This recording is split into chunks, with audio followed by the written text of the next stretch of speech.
Good morning, Paradox. It is so wonderful to be with you this morning. I think we all wish we could meet in person, but meeting virtually is still so special today. Racism and anti-racism are difficult to talk about as a person of color, not only because we open ourselves up to criticism, but also because in doing so, we are forced to relive the trauma suffered because of the melanin in our skin. Last year, this community read Ijoma Oluo's book, So You Want to Talk About Race. In it, she talks about how racism is a system. In the light of the recent Capitol insurrectionist social media post and resulting arrest, Ibram X. Kendi's words ring true. Racist ideas love believers, not thinkers. But because racism is a system, not an action, we have to consider it in the context of intersectionality. Oluo writes in her book, I've done a fair amount of work in support of reproductive rights, and I'm still surprised at how often reproductive right groups claim that they are fighting for reproductive rights for all women, yet consistently ignore the documented racial bias in the medical field that keeps many women of color from accessing reproductive health care, regardless of law. So how does this happen? How do our social justice efforts so often fail to help the most vulnerable in our populations? This is primarily a result of unexamined privilege. Because of how rarely our privilege is examined, even our social justice movements will tend to focus on the most privileged and most well-represented people within those groups. A few examples of this are anti-racism groups will often tend to prioritize the needs of straight men of color. Feminist groups will tend to prioritize the needs of white, gay, cisgendered men. Disability right groups will tend to prioritize the needs of disabled white men. Imagine where this leaves a disabled Latinx trans woman on any group's priority list. Because of the needs of the most privileged are usually the ones prioritized, they are often the only ones considered when discussing the solutions to oppression and inequality. These solutions, not surprisingly, often leave the underprivileged populations in our movements behind. As we talk this Sabbath morning about why it is important to be anti-racist as people and as a church, keep in mind Oluo's words and try in your activism to always include the underprivileged populations. Talking about anti-racism in America must begin with the problem of systemic racism. Brian Stevenson, a Harvard-educated lawyer who represents people accused of crimes, writes that 1 in every 15 people born in the U.S. in 2001 is expected to go to jail or prison. 1 in every 3 black male babies born in this century is expected to be incarcerated. As a result, in several southern states, disenfranchisement among African American men has reached levels unseen since before the Voting Rights Act of 1965. And tragically, but not surprisingly, systemic racism does not end with imprisonment of black bodies. Claude Steele tells us about a psychology experiment conducted by Jeff Stone of Princeton University, studying how stereotypes affect people. The experiment was simple. The researchers brought in reasonably athletically inclined students, both black and white. They split the students into control groups and study groups. Over 2 experiments, they first told the students that the experiment, a 10-hole mini golf task, measured natural athletic ability. In the second round, they told the students that the task measured sports strategic intelligence. In the first round of the experiment, because black people are stereotyped as having a natural athletic ability, there was no difference in scoring between black students who were told that the task measured natural athletic ability and the black students who were told nothing.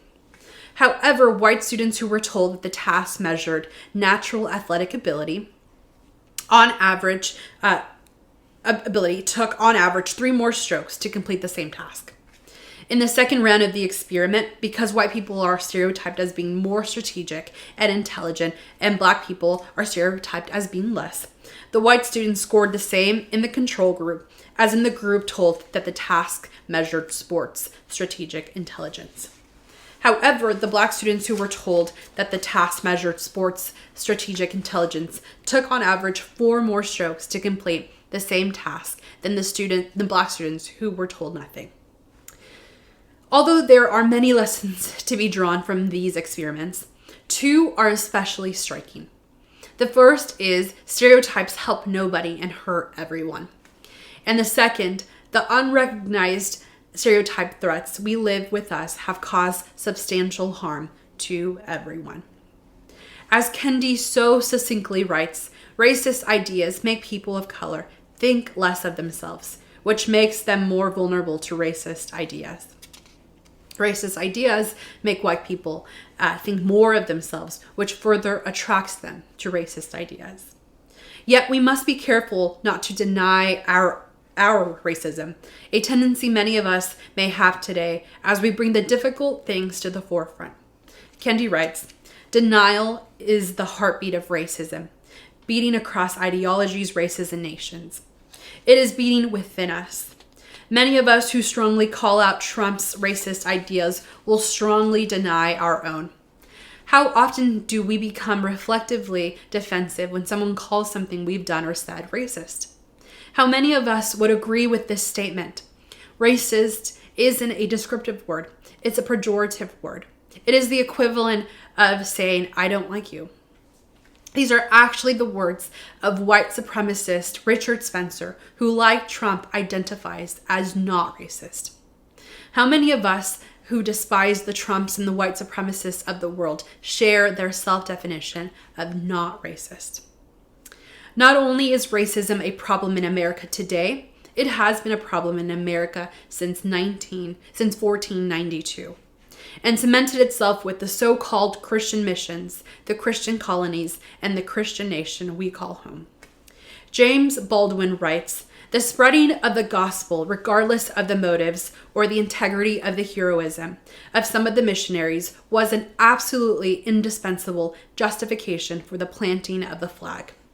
Priests and nuns and school teachers helped protect and sanctify the power that was so ruthlessly being used by people who were indeed seeking a city, but not one in the heavens, and one to be made very definitely by captive hands.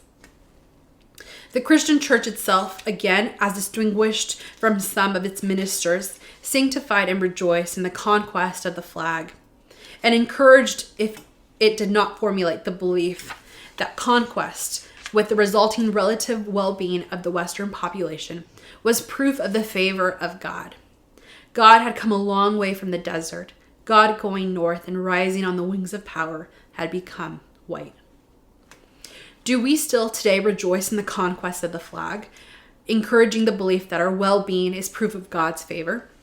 Our churches still largely retain and propagate ideas of a white Jesus, despite the widely known historical inaccuracy of such an image. Instead, what would happen if we followed the biblical exhortation to fear not? Kendi writes, some of us are restrained by fear of what would happen to us if we resist. In our naivete, we are less fearful of what could happen to us or what is already happening to us if we don't resist.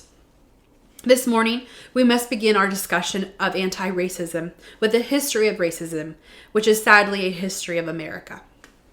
In 1492, Christopher Columbus discovered America. That is to say, he first colonized an ancient Islamic scientific fact that the earth is round and then set to sail to Asia.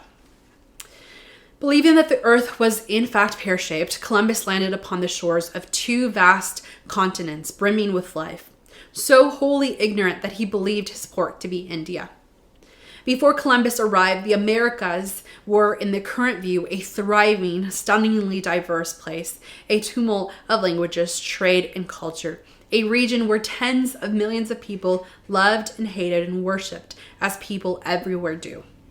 Many of this world vanished after Columbus, swept away by disease and subjugation. David Ellis and Martin Halbert of Emory University in Atlanta led scholars from a dozen nations in estimating that between 1500 and 1840, the heyday of the slave trade, 11.7 million captive Africans left for the Americas, a massive transfer of humanity unlike anything before it. In that period, perhaps 3.4 million Europeans emigrated. Roughly speaking, for every European who came to the Americas, 3 Africans made the trip. Aluo laments, as we all must, since the first Black Americans were brought over as slaves, our bodies have not been our own. We were objects, property. Our bodies were curiosities and tools to be inspected and exploited. Our bodies were sources of judgment and shame, but they were never beautiful and they were never our own. A few Saturdays ago, it was Sabbath evening around 8 or 9. I was ready to press the Do Not Disturb tool on my iPhone and put my phone away until Monday when I got a text from a young adult at my church. This young adult is a Black African young lady who has been in the U.S. for less than 6 years. She texted me and she said, "Pastor Tania, I need to share something with you." And when I read her message, my heart stopped. I don't know this lady very well. We've had a handful of conversations. And so I could not imagine what she possibly had to say that evening. And so I texted her back and I said, "Yes, of course, give me a call when you're free." And so she called minutes later. She told me of something that had happened earlier that Sabbath day. She had arrived to our church. Our church is meeting outdoors. And she was mingling with the friends that she had come with, when an older lady who she does not know, she says that she's seen her before and she said has said hi to her before, but has never had an actual conversation with her, comes up to her and asks, "Oh, hello, how are you? Have you changed your hair?" Which she had. Before this young adult had an opportunity to answer, this older lady's hands were in her hair. She was touching, she was pulling, she was feeling. And this young adult person was on the phone, embarrassed, stunned, in awe that in 2021, this person had the audacity to touch a person's body without their consent. My beautiful Black young adult was calling to ask if as a pastor, if as pastors we could address microaggressions, if we could host seminars to teach and talk about racism, if we could show and educate our members on proper conduct. I was so saddened and embarrassed after this congregation. As pastors, it is our job to offer to step in, not to force our will on our members, but to offer our support and positions of authority to address very real experiences our members have with racism. Even after Abraham Lincoln pragmatically ended slavery during the Civil War, with the promise of 40 acres and a mule to every formerly enslaved family, a racist Congress ended Reconstruction, reneged on Lincoln's promise, and essentially gave its blessing to both sharecropping and Jim Crow. In the 3 years between 1892 and 1894, as Ida B. Wells recorded in her anti-lynching pamphlet, A Red Record, Tabulated Statistics and Alleged Causes of Lynching in the United States, 1892, 1893, and 1894, white mobs lynched 1,115 Black Americans, almost one per day. In 1954, the Supreme Court finally ruled that schools could not be segregated. But 9 years later, when Martin Luther King Jr. was penning his letter from Birmingham jail, the majority of schools in the United States remained segregated. It was not until 1967 that the Supreme Court struck down laws preventing marriages between people of different races. And even today, Black and brown Americans are far more likely to be stopped by police, arrested, and imprisoned than white Americans. Systemic racism doesn't end there. In 2019, 73.3% of white non-Hispanic people lived in a home with the homeowner. And while this is an oversimplification, this essentially means 73.3% of white non-Hispanic people owned their own home, comparable to the 57.5% of Asian Americans, the 50.8% of Native Americans, the 47.5% of Hispanic Americans, and the 42.1% of Black Americans. The median wealth of white Americans is 41 times that of Black Americans and 22 times that of Hispanic Americans. People of color face significantly higher unemployment rates than white Americans. They are far less likely to have the ability to telework, to work from home, and are hospitalized for COVID at over twice the rate of white Americans, and are far more likely to die if they contract COVID. Despite making up over 30% of the U.S. population, Black and Hispanic Americans make up fewer than 4% of Fortune 500 CEOs. Nevertheless, Ta-Nehisi Coates writes, Americans deify democracy in a way that allows for a dim awareness that they have from time to time stood in defiance of their God. But democracy is a forgiving God, and America's heresies, torture, theft, enslavement, are so common among individuals and nations that none can declare themselves immune. In fact, Americans, in a real sense, have never betrayed their God. When Abraham Lincoln declared in 1863 that the Battle of Gettysburg must ensure that government of the people, by the people, for the people, shall not perish from the earth, he was not merely being aspirational.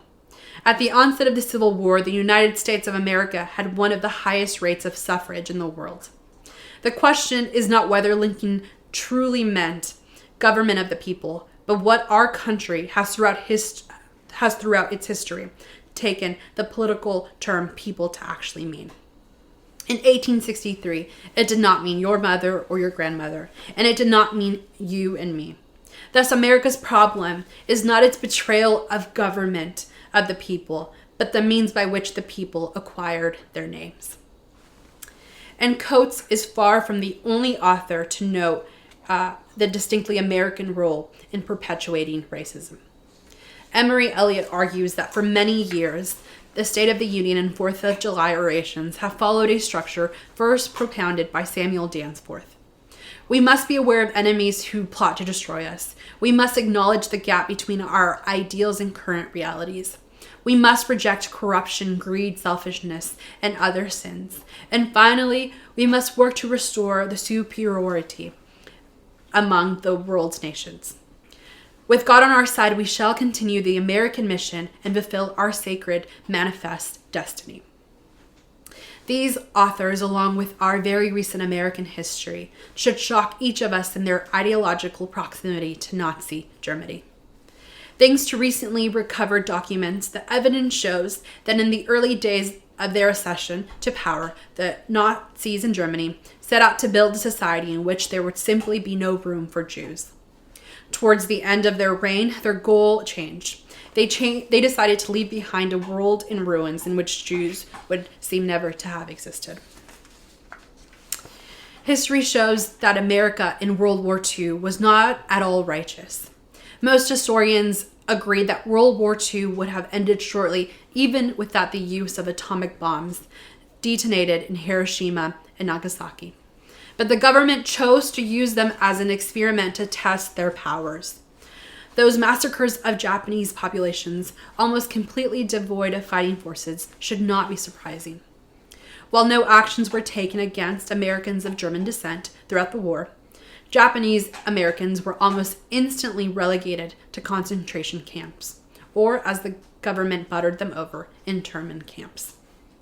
Manzanar, located in the desert along U.S. Highway 395, is just over 3 hours north and imprisoned over 10,000 Americans simply because they had Japanese ancestors. Malcolm X, before his likely government-sanctioned assassination, lamented that the only people who are asked to be nonviolent are Black people. Scholars have largely taken two approaches towards racism. When they acknowledge it, arguing that it is gradually dying out, or arguing that America is trending towards a multicultural melting pot in which there will not be multiple races, but where everybody will have multicultural heritage. For quite some time, Nell Irving, painter, writes in the history of white people. Many observers have held that money and interracial sex would solve the race problem, and indeed in some cases they have. Nonetheless, poverty in a dark skin endures as the opposite of whiteness, driven by an age-old social yearning to characterize the poor as permanently other and inherently inferior. Carla Conejo Villavicencio, herself an undocumented American, poignantly discusses her parents' American dream passing away and the twisted inversion that many children of immigrants know. At some point, your parents become your children, and your own personal American dream becomes making sure they age and die with dignity in a country that has never wanted them. Although we must be grieved by America's historically systemic racism, we must move to ask, what can we do? How can we be anti-racist? And what does that even mean? Perhaps the preeminent authority on anti-racism today is Ibram Kendi, who writes that there is no neutrality in the racism struggle. The opposite of racist is not racist. It is anti-racist. The problem with being not racist, Kendi writes, is that such a claim signifies neutrality. I am not racist, but neither am I aggressively against racism. Politicians and often well-meaning people have argued or advocated for a post-racial society. But Kendi argues, if we stop using racial categories, then we will not be able to identify racial inequity. If we cannot identify racial inequity, then we will not be able to identify racist policies. If we cannot identify racist policies, then we cannot challenge racist policies. If we cannot challenge racist policies, then racist power's final solution will be achieved. A world of inequity none of us can see, let alone resist. How often then we must ask ourselves, are we pretending to advocate for our own self-pleasure?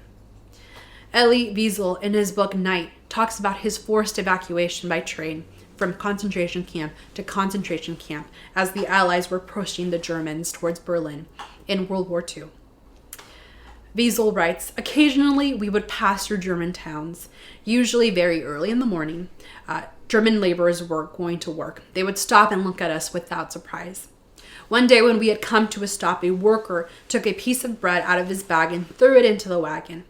There was a stampede. Dozens of starving men fought desperately over a few crumbs. The workers watched the spectacle with great interest. Years later, Wiesel continues, I witnessed a similar spectacle in Aden. Our ship's passengers amused themselves by throwing coins to the natives, who dove to retrieve them. An elegant Parisian lady took great pleasure in this game. When I noticed two children desperately fighting in the water, one trying to strangle the other, I implored the lady, please don't throw any more coins. Why not? She asked. I like to give charity. People often excuse their racism by pausing to lament the black-on-black crime or the poor quality of life in black neighborhoods, arguing that good behavior, defined in middle-class white terms, of course, is a prerequisite to charity. Yet to be anti-racist, we must first see all races and classes as equal. To be anti-racist, Kendi writes, is to root the disparities between the equal race classes in the politics of class racism. To be anti-racist is to say the political and economic conditions, not the people in the poor black neighborhoods, are pathological. We must in our activism and we must in our Christianity be as optimistic as Kendi and Wiesel. Wiesel writes, there is so much to be done. There is so much that can be done. One person of integrity can make a difference of life and death. As long as one dissident is in prison, our freedom will not be true. As long as one child is hungry, our life will be filled with anguish and shame. What all these victims need above all is to know that they are not alone, that we are not forgetting them, that when their voices are stifled, we shall lend them ours. That while their freedom depends on ours, the quality of our freedom depends on theirs. And Kendi adds, The good news is that racists and anti-racists are not fixed identities. We can be racist one minute and an anti-racist the next. What we say about race, what we do about race in each moment determines what, not who we are. These past few weeks, this community has been in the study of Deuteronomy.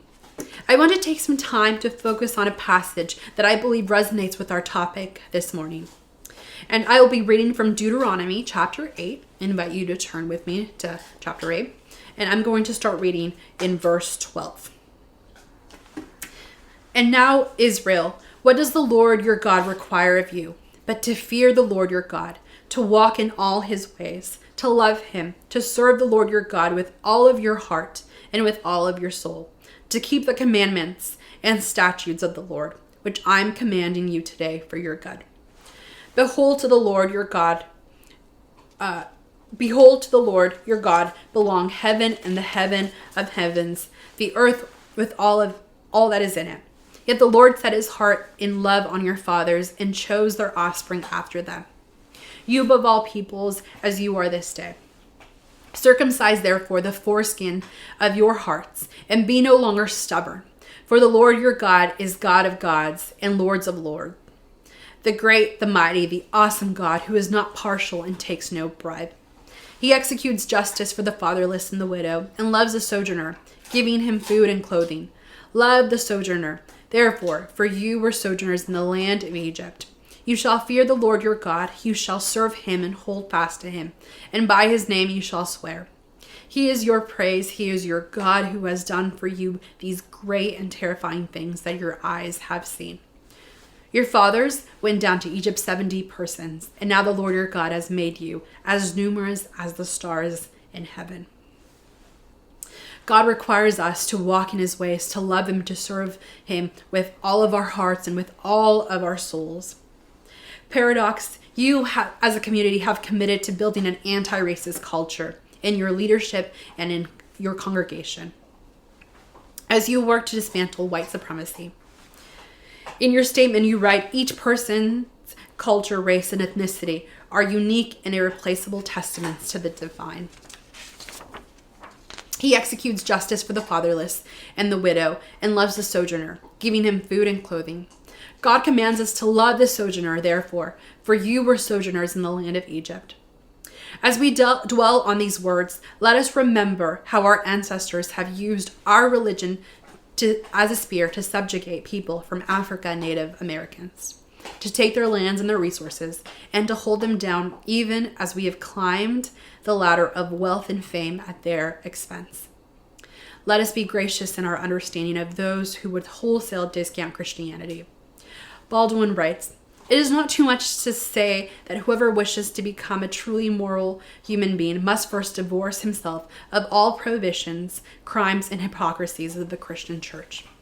If the concept of God has any validity or any use, it can only be to make us larger, freer, and more loving. If God cannot do this, it is time we got rid of him. And let us take inspiration from people of color whose talents are so often underappreciated and are so often exploited. After Joe Biden's inauguration and the necessary celebration of Amanda Gorman, let us recognize that there are Amanda Gormans in every classroom and in all of our communities, and let us use our resources to help them achieve their goals. As we leave this week and we go off to lunch and we have conversations, let us take the time to think of a racist idea we've heard in our workplaces, in the news, or in casual conversations over the last month. And let us think of ways that we wish we would have responded to those ideas. Think about how you can deploy your power differently in those moments and prepare to do so next time one arises. Let us end with Gorman's words. When day comes, we ask ourselves, where can we find light in this never-ending shade? The loss we carry, a sea we must wade. We've braved the belly of the beast. We've learned that quiet isn't always peace. And the norms and notions of what just isn't always justice. Scripture tells us to envision that everyone shall sit under their own vine and fig tree and no one shall make them afraid. If we're to live up to our own time, then victory won't lie in the blade, but in all the bridges we've made.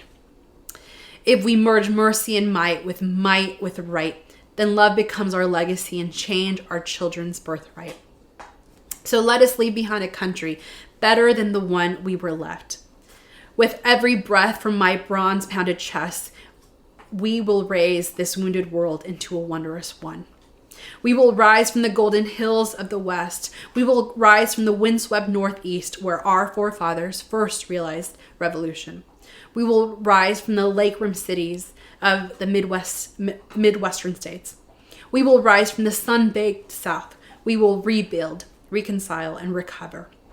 In every known nook of our nation, in every corner called our country, our people, diverse and beautiful, will emerge battered and beautiful.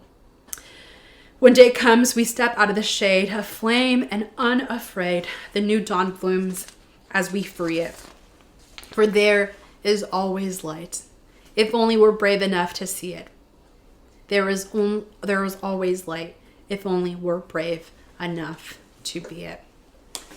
Paradox, thank you so much for being a leader in this cause, in this fight against racism. As a person of color, as a pastor of color who has experienced racism in the church and outside of it, I want to thank you for making space and creating space for us to talk about racism and anti-racism so openly. This is such a rare opportunity. Something that stood out from the statement that your elders wrote last year is an acknowledgement that everyone is at a different stage in this work of anti-racism. And so my wish for you is to stay strong and to stay along for the ride. I know that at times it may feel long and never ending. I hope all of you are planning to join the virtual small groups or discussion groups that are meeting next month. And I hope that those conversations are rich and are hopeful. Thank you so much for your time. It's been a pleasure to have been with you this morning.